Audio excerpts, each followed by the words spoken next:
Welcome back, my friends, to a quick hyperroll update and my thoughts on it, because came as a little bit of a shock to me.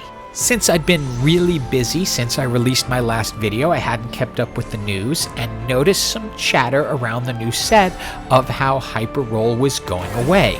I really didn't believe it because I had received an email from someone inside Riot around the time that 6.5 was releasing that hyperroll was here to stay. But this article says otherwise. And I'm going to get into the meat of the article in a moment, but as the only hyperroll-centric channel on YouTube, I think the reasons they give for why it's going away are not accurate, and I'm going to explain what I think is really going on. It's not a grand conspiracy theory, but I'd like your opinion.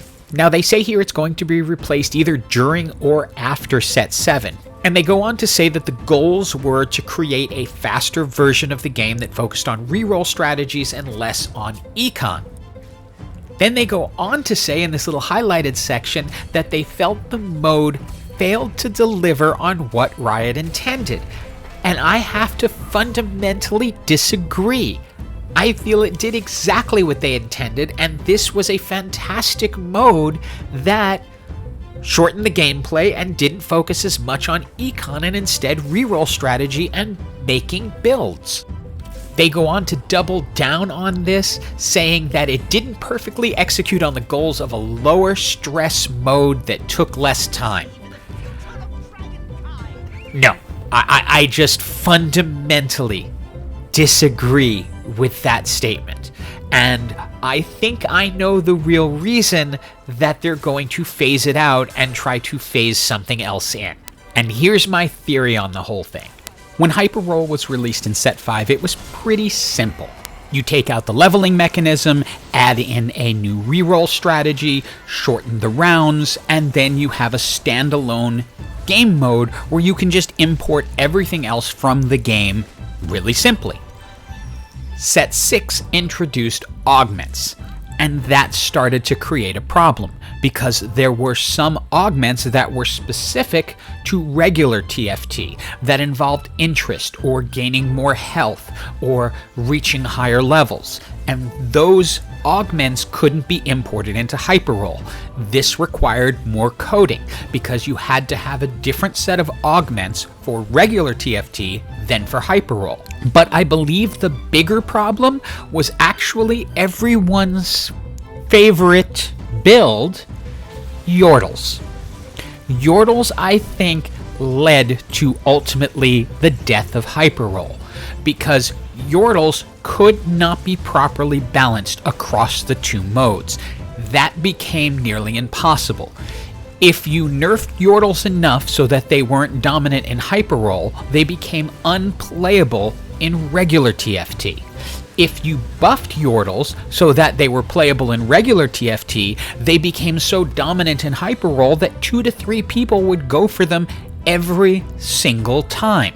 And from what I have seen in Set 7 so far, they're going to face similar problems. They had an issue during the PBE where the regular augments were making it into hyperroll, which was making hyperroll pretty unplayable because people could heal 30 health and give themselves 50 starting health and thus have an easy path to getting into the top 4 because they were still only losing 2, 4, 6 health per round.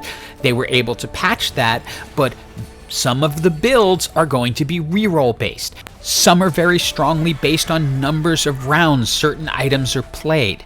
This means they need entirely separate sets of coding for hyperroll and regular TFT.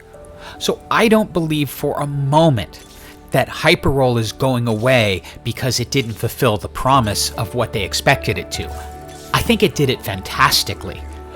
I think it's going away because they don't want to dedicate the resources into having 2 game modes that have to be completely independently programmed every set that comes out. And I'm guessing that the ideas that they're coming up with for 7.5 and Set 8 would only exacerbate the current problems that they're facing with hyperroll now in it diverging from regular TFT. What I'm ultimately afraid of with this upcoming change is not that we're going to get a better version of hyperroll, it's that we're going to get a dumbed down version of hyperroll. I personally find hyperroll just as challenging as ranked TFT, but in a different way. You have to think about it differently. It's like speed chess versus regular chess.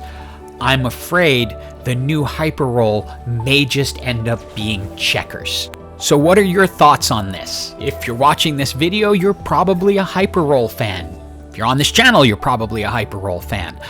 There may still be time to convince them not to make this change, but that's going to take a lot of people speaking up and saying, hey, leave hyperroll alone, we like it the way it is, and we want it to continue like this, and not be something different that simply makes the programming easier, but won't be as much fun for the end user. And maybe I'm 100% off base and they're gonna come out with something better, that's possible. But I don't think so because of the fact that I feel that they are not being honest in their reasoning as for why they're getting rid of it. Time will certainly tell. Don't worry, I am working on a video for hyperroll in set 7. It's going to hopefully come out either the day before or the day of the release on June 8th, and it will contain the builds that I see will get you to hyper as fast as possible. So for now, let's enjoy it while we have it, and hope you have an absolutely awesome day.